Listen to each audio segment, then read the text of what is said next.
صلی اللہ علی محمد صلی اللہ علیہ وسلم. بسم اللہ الرحمن الرحیم نحمدہ ونصلی علی رسولہ الکریم اما بعد. واجب الاحترام بزرگوں اور دینی بھائیوں، اللہ کا احسان ہے کہ اللہ نے ہمیں اہل سنت والجماعت حنفی بننے کی توفیق عطا فرمائی، اور ہمارے اسلام میں ایک چوتھا نام ہے دیوبندی. تو پورا نام اہل سنت والجماعت حنفی دیوبندی. اہل سنت میں ہماری نسبت حضور اکرم صلی اللہ تعالی علیہ وسلم کی طرف، اور والجماعت میں ہماری نسبت حضرات اہل بیت اور صحابہ کرام کی طرف. اور جب ہم اپنے آپ کو حنفی کہتے ہیں تو حنفی میں ہماری نسبت سیدنا امام اعظم ابو حنیفہ رحمۃ اللہ علیہ کی طرف، اور دیوبندی میں اپنی نسبت ہم اکابرین علماء دیوبند کی طرف کرتے ہیں. بہرحال آپ حضرات کے سامنے ایک بات مجھے یہ رکھنی ہے.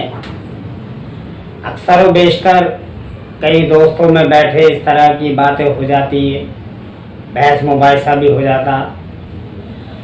دنیا میں ایک طبقہ ہے رضا خانیوں کا. رضا خانی ان کو اس لیے کہا جاتا ہے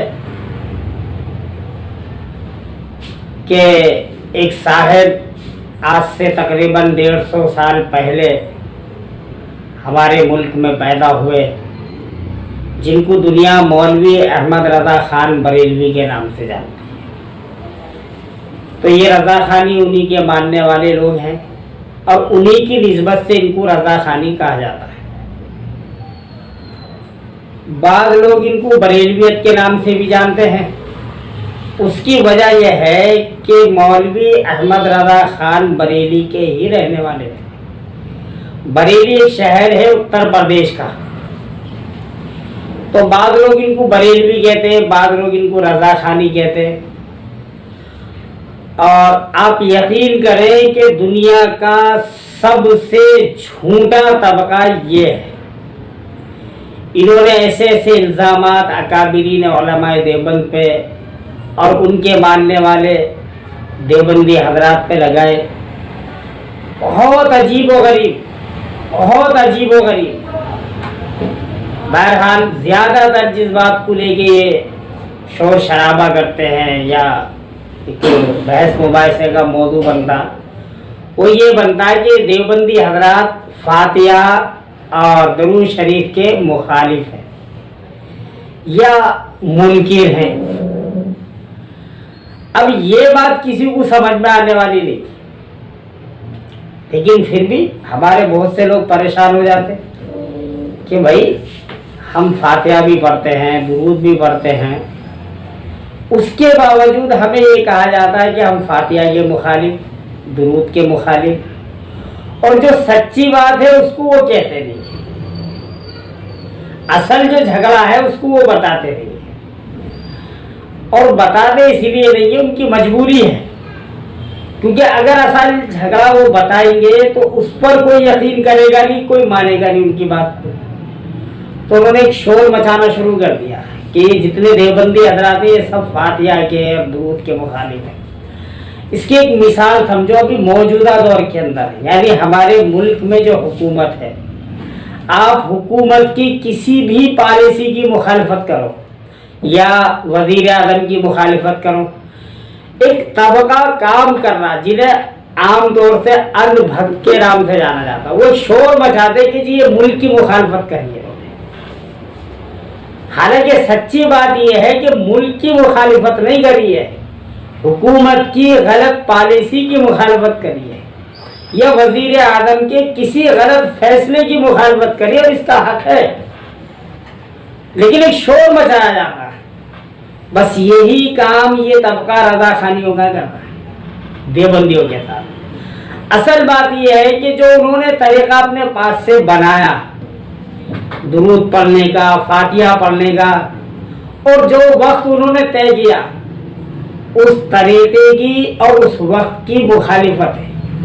درود کی اور فاتحہ کی کوئی مخالفت نہیں، اور دنیا کا کوئی مسلمان نہ فاتحہ کی مخالفت کر سکتا نہ درود کی مخالفت کر سکتا۔ اب وہ اصل بات بتاتے نہیں کہ جی یہاں مخالفت ہمارے طریقے کی ہے۔ اب دیکھو آپ کسی مجلس میں بیٹھے، آپ بیان سن رہے، حدیث سن رہے، اور وہاں حضور اکرم صلی اللہ تعالی علیہ وسلم کا نام مبارک لیا گیا، مجمع میں جتنے لوگ بیٹھے ان سب نے جواب میں صلی اللہ علیہ وسلم کہا۔ آپ کہیں بھی دیکھیے، لیکن آج تک آپ ایک مثال ایسی نہیں بتا سکتے کہ کسی مجلس میں یا کسی جلسے میں کسی مجمع کے اندر اس بات کو لے کے جھگڑا ہوا ہو کہ بھئی آپ نے صلی اللہ علیہ وسلم کیوں پڑھا۔ بتاؤ، دنیا کے کسی ملک میں، کسی شہر میں، کسی جلسے میں، کہیں بھی ایک واقعہ آپ بتا دیں کہ حضور اکرم صلی اللہ تعالی علیہ وسلم کا نام لیا گیا، لوگوں نے جواب میں صلی اللہ علیہ وسلم کہا، اور یہ کہنے میں پھر جھگڑا ہوا ہوا، تو کہاں ہے درود کی مخالفت؟ اصل بات وہ بتانے رہے۔ ایک مثال سے بات سمجھیں ہم۔ اللہ نے آپ کو توفیق دی، آپ روزانہ 2 پارے تلاوت کرتے ڈیلی، یہ آپ کا معمول ہے، اور اللہ نے مجھے توفیق دی ہے میں 1 پارے کی تلاوت کروں، ثواب آپ کو بھی مل رہا، قرآن کی تلاوت کا ثواب مجھے بھی مل رہا۔ یہ الگ بات ہے کہ آپ 2 پارے پڑھ رہے ہیں، میں 1 پارا پڑھ رہا ہوں۔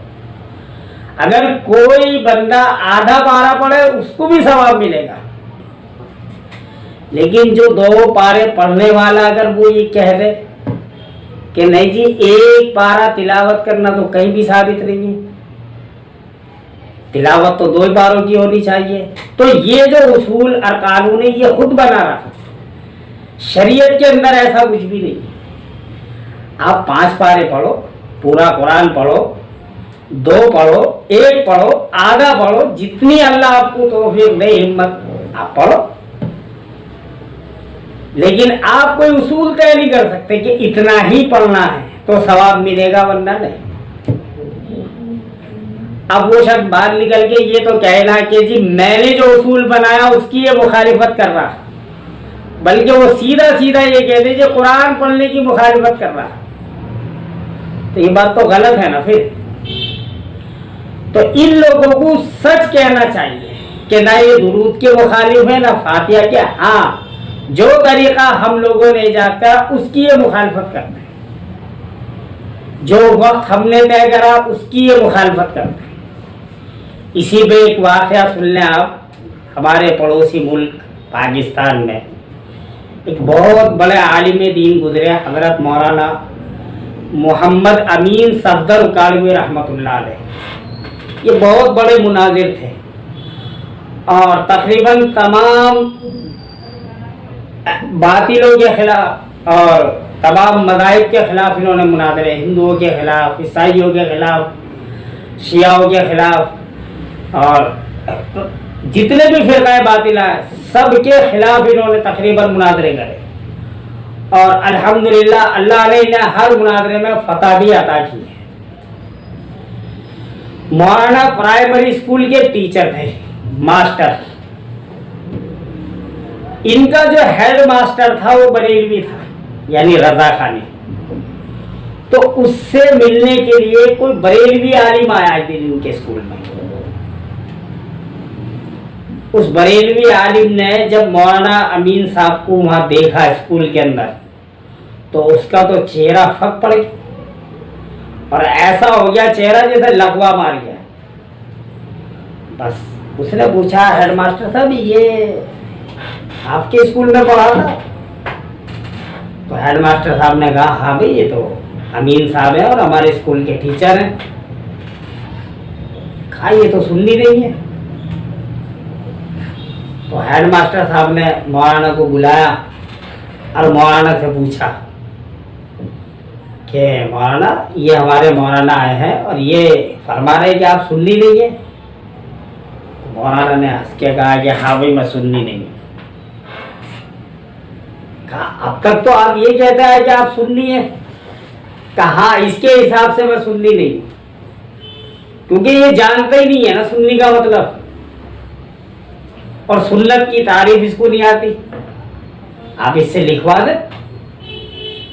وہ جو بریلوی عالم تھا اس نے اب اس پہ آتی نہیں تھی لیکن اپنی جھیل مٹانے کے لیے اس نے کہا کہ اچھا جی میں سنت کی تعریف لکھوں گا آپ فرض کی تعریف لکھو.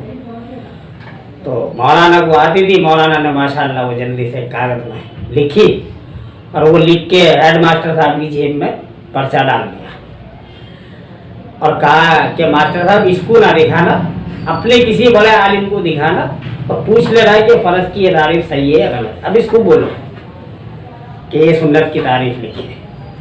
اب اس کو تو آتی نہیں تھی, وہ لکھے گا بیچارہ, کیونکہ جو شور شرابہ کرنے والے ہیں وہ تو سنی نہیں ہوتے نا. تو اس نے کہا کہ جی بس یہ لکھنا وکھنا چھوڑو, اصل بات یہ ہے یہ سنی اس لیے نہیں ہے, یہ درود شریف نہیں پڑھتے. تو مولانا نے کہا ہیڈ ماسٹر صاحب سے کہ ہیڈ ماسٹر صاحب اسکول میں میرے پاس ایک پیریڈ دینیات کا بھی ہے, میں بچوں کو دینیات بھی پڑھاتا ہوں اسکول میں, اور اس پیریڈ کے اندر یعنی اس گھنٹے کے اندر میں نماز کا طریقہ بھی سکھاتا ہوں بچوں کو, اور نماز میں ظاہر سی بات ہے درود شریف بھی پڑھی جاتی ہے, وہ بھی بچوں کو میں یاد دلاتا ہوں. تو یہ مولانا پھر کیسے کہہ رہے ہیں میں درود شریف نہیں پڑھتا ہوں. اور اس کے علاوہ بھی الحمدللہ میں صبح شام 3 تسبیح درود شریف کی بھی پڑھتا ہوں, اور ہر نماز میں ہم درود شریف پڑھتے ہیں. تو بریلوی عالم نے جلدی سے کہا کہ نہیں جی اصل بات یہ کھڑے ہو کے نہیں پڑھتے ہیں, کھڑے ہو کے یعنی ٹھہر کے. تو مولانا امین صاحب نے فرمایا کہ ہم تو جنازے میں کھڑے ہو کے پڑھ, کیا آپ کسی دیوبندی کو آپ نے جنازہ پڑھتے ہوئے نہیں دیکھا آج تک؟ بھائی جنازے میں جو ہم درود پڑھتے ہیں وہ کھڑے ہو کے پڑھتے ہیں. اب اس نے کہا کہ جی اصل بات یہ ہے کہ اذان سے پہلے یہ درود نہیں پڑھتے. تو مولانا امین صاحب نے کہا اب آیا تو اصل مقصد میں اب آیا تو. اور پھر مولانا امین صاحب نے ہیڈ ماسٹر صاحب نے کہا کہ دیکھو ماسٹر صاحب ساری دنیا کے مسلمان نماز کی حالت میں بیٹھ کے درود پڑھتے ہیں نماز کے آخری رکعت میں, تو بالکل, اور جنازے میں سارے مسلمان کھڑے ہو کے درود پڑھتے ہیں, بالکل صحیح بات ہے. یہ مولانا بھی حنفی ہیں اور میں بھی حنفی ہوں اور آپ بھی حنفی ہیں, ٹھیک ہے. تو یہ مجھے بتا دیں مولانا کہ نماز میں جو بیٹھ کے درود پڑھا جاتا ہے فقہ حنفی کے مطابق وہ کیا ہے, اس کا حکم کیا ہے؟ تو بریلوی مولوی نے جلدی سے کہا جی سنت ہے. ٹھیک ہے. اور جنازے میں جو کھڑے ہو کے درود پڑھا جاتا ہے اس کا حکم کیا ہے فقہ حنفی کے مطابق؟ وہ بھی سنت ہے. بہت اچھا. تو سنت پہ ثواب ملتا ہے یا نہیں ملتا؟ جی بالکل ملتا. اب اذان سے پہلے جو درود پڑھا جاتا ہے یہ کیا ہے یہ بتا دیں. بھائی نماز میں بیٹھ کے پڑھنا یہ تو سنت تو نے مان لیا, اور جنازے میں کھڑے ہو کے پڑھنا یہ بھی سنت, یہ بھی تو نے مان لیا. تو اذان سے پہلے جو درود ہے یہ کیا ہے؟ پریشان. اب اس نے جلدی سے وہی قرآن میں پڑھا گیا آپ نے ان اللہ و ملائکتہ یصلون. بس مولانا نے کہا کہ بھائی دیکھو یہی بات دیکھنے کی ہے. اس آیت کا مطلب آج تمہیں سمجھ میں آیا, اس زمانے کے ائمہ اربعہ کو سمجھ میں نہیں آیا. امام ابو حنیفہ کو سمجھ میں نہیں آیا, امام مالک کو سمجھ میں نہیں آیا, امام شافعی کو سمجھ میں نہیں آیا, امام احمد ابن حنبل کو سمجھ میں نہیں آیا. یہ مسئلہ ہے ہی نہیں قرآن کا. اگر قرآن کا یہ مسئلہ ہوتا تو فقہا کی نظروں سے کبھی بھی پوشیدہ نہیں رہتا. جیسے دوسرے مسائل قرآن حدیث سے انہوں نے لکھ دیے اور فقہ میں امت کے حوالے کر دیے، یہ مسئلہ بھی نہیں بچتا اگر یہ مسئلہ ہو تو۔ اب قرآن کو تو اس نے اپنے لیے استعمال کرا ہے اپنی جان بچانے کو، فوراً فقہ کو چھوڑ کے وہاں مارا۔ پھر اس نے جلدی سے اپنی جان بچانے کو کہا کہ جی اصل اذان سے پہلے جو درود ہے یہ مباح۔ تو مولانا نے فرمایا کہ بھائی ماسٹر صاحب کو مباح کی تعریف نہیں آتی، مباح کا مطلب نہیں پتا، تو ذرا وہ بھی آپ بتا دیں۔ کہا جی مباح آپ ہی سمجھا دیں۔ تو مولانا امین صاحب نے کہا کہ دیکھو مباح اس کام کو کہتے ہیں جس کے کرنے پہ کوئی ثواب نہ ہو اور چھوڑنے پہ کوئی گناہ نہ ہو۔ کرنے پہ کوئی ثواب نہیں اور چھوڑنے پہ کوئی گناہ نہیں۔ جیسے انہوں نے مثال دی، جیسے کتے لے کے شکار کو چلا جاتا، نہ تو اس پہ کوئی ثواب ہے نہ گناہ، پھرتا رہا ٹائم خراب کر رہا، گدھے کی سواری۔ اب مولانا نے اس بریلوی مولوی سے پوچھا جی مباح کی مثالیں صحیح ہیں؟ جی بالکل صحیح ہیں۔ اب انہوں نے ان سے کہا کہ ہیڈ ماسٹر صاحب مسئلہ سمجھ میں آ گیا، نماز میں جو درود بیٹھ کے پڑھا جاتا اس پہ ثواب ملتا ہے یہ کہہ رہا، اور جنازے میں جو کھڑے ہو کے درود پڑھا جاتا اس پہ بھی ثواب ملتا ہے، لیکن اذان سے پہلے جو درود پڑھا جاتا اس پہ کوئی ثواب نہیں ملتا، اور سب سے زیادہ جھگڑا ان کیسی ہے۔ بہرحال انشاءاللہ اگر موقع ملا اسی تعلق سے اللہ نے چاہا تو آئندہ جمعے میں بات کریں گے۔ اللہ ہمیں حق بات سمجھنے کی پھر اس پر عمل کرنے کی توفیق عطا فرمائے۔ وآخر دعوانا ان الحمدللہ رب العالمین۔ صلی اللہ علی محمد صلی اللہ